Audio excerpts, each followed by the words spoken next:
Dramang ito ay rated SPG. Striktong patnubay at gabay ng magulang ang kailangan. Maaaring may masiselang tema, lengguwahe, karahasan, sexual, horror o droga na hindi angkop sa mga bata. Kapamilya, ang mga dapat nating abangan sa FPJ's Batang Quiapo. Talagang nagdududa na nga itong si Ramon kay Olga dahil lagi nga itong wala sa mansyon at madalas na hindi nito pinapaalam kina Ramon at Don Julio ang mga lakad nito. Kaya naman, nang magkita si Ramon at Olga ay diretsahang sinabi ni Ramon kay Olga na sa oras na malaman ni Ramon na may ibang ginagawa itong si Olga at hindi konektado sa kanilang negosyo ay siguradong mananagot ito sa kanya. Sa kabilang banda, matapos nga sabihin nila Marsing at Aling Nita ang pangalan Tanggol, ay sinigurado pa ito ni Ramon kung hindi ba siya nagkakamali ng pandinig sa pangalang Tanggol.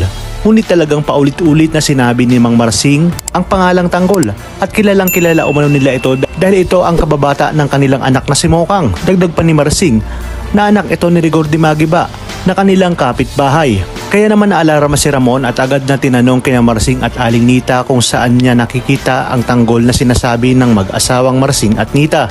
Ngunit biglang bawi naman si Marsing kay Ramon tungkol kay Tanggol. Aniya hindi siya sigurado kung si Tanggol ba talaga ang lalaking tumangay sa kanilang anak na si Mokang dahil nakakulong umano si Tanggol at si Rigor mismo ang nagpakulong dito. Kaya naman naging palaisipan kay Ramon ngayon kung sino ba sa dalawa ang totoong Tanggol. Ang kinikilala niya ba ngayon na nasa mansyon o ang Tanggol na sinasabi ni Mang Marsing na nakakulong?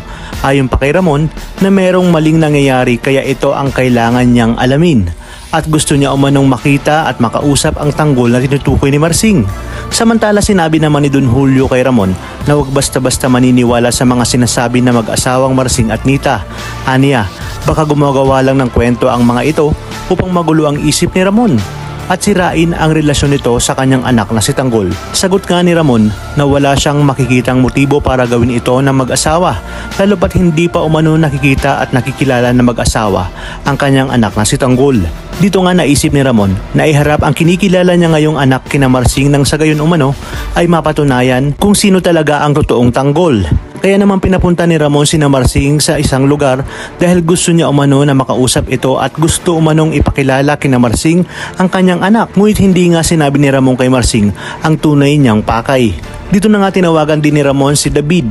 Walang kaalam-alam si David na ihaharap pala siya sa mag-asawang Marsing at Nita. Sa inyong palagay dito na kaya tuluyang mabubuko ang pagpapanggap ng tukmol na si David. Talagang kapanapanabik ang mga susunod na tagpo sa teleseryeng ito. Kaya naman sabi-sabihin natin itong pakaabangan. At kung bago ka pa lamang sa aking channel ay sana'y huwag kalimutang mag-like at subscribe. Pindutin ang notification bell para updated kayo palagi. Maraming salamat sa inyong panonood at hanggang sa muli, kapamilya.